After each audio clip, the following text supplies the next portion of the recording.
রাজ্যে জ্বালানি তেল মজুত রয়েছে সন্তোষজনক, অর্থাৎ এক্ষেত্রে কোন রকমের আতঙ্কিত হওয়ার কোনো কারণ নেই এবং রাজ্যে কোন রকমের জ্বালানি তেলের সংকট নেই।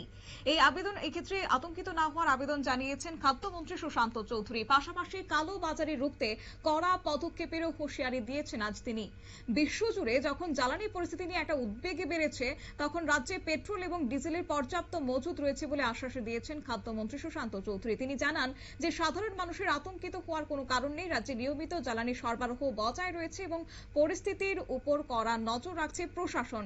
একই সঙ্গে বিশেষ করে রেশনিং ব্যবস্থাতেও কোনো রকমের আতঙ্কিত হওয়ার কোনো কারণ নেই। রেশনিং ব্যবস্থাও পর্যাপ্ত পরিমাণে স্বাভাবিকই রয়েছে বলেও কিন্তু তিনি জানিয়েছেন। তাই কালো বাজারে যেন কোনোভাবেই না হয় এবং যদি হয় তাহলে কিন্তু প্রশাসন কড়া হাতে পদক্ষেপ নেবে বলে হুঁশিয়ারি দিয়েছেন তিনি। কি রইল খাদ্যমন্ত্রী সুশান্ত চৌধুরীর বক্তব্য, শুনুন।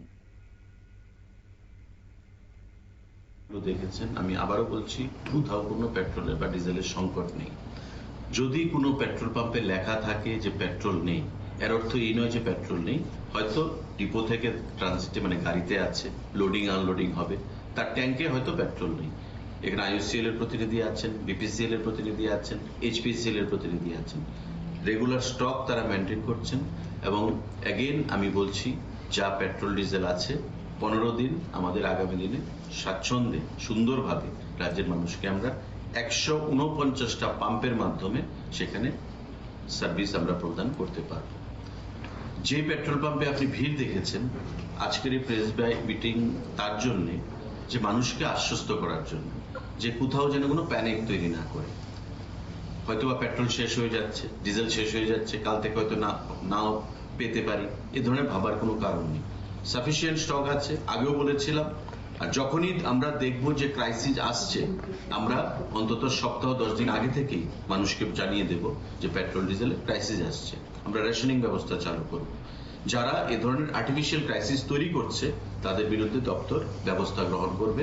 আপনারা দেখেছেন বিগত সিজনেও কয়েক মাস আগে একটা পেট্রোল পাম্পকে 2 দিনের জন্য সাসপেন্ড করে দেওয়া হয়েছিল।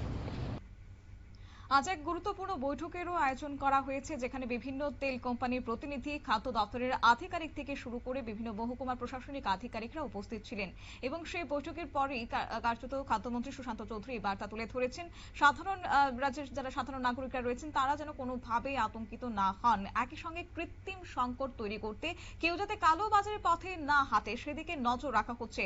যে কোনো অনিয়ম বা অতিরিক্ত দামে তেল বিক্রির অভিযোগ পেলে কঠোর ব্যবস্থা নেওয়া হবে বলেও তিনি জানিয়েছেন। রাজ্যে জ্বালানির কোনো অভাব নেই, তাই সবাইকে অনুরোধ করা হচ্ছে যে আতঙ্কিত না হতে। যদি কেউ কালো বাজারে চেষ্টা করে তার বিরুদ্ধে কঠোর আইনানুগ ব্যবস্থা গ্রহণ করা হবে এবং আপাতত এই জ্বালানি নিয়ে কোনোভাবেই যেন রাজ্যের মধ্যে গুজব না ছড়ায় সেই আবেদন রাখলেন আজ মন্ত্রী। নিয়ে নিচ্ছি ছোট্ট একটি বিজ্ঞাপন বিরতির, সঙ্গে থাকুন।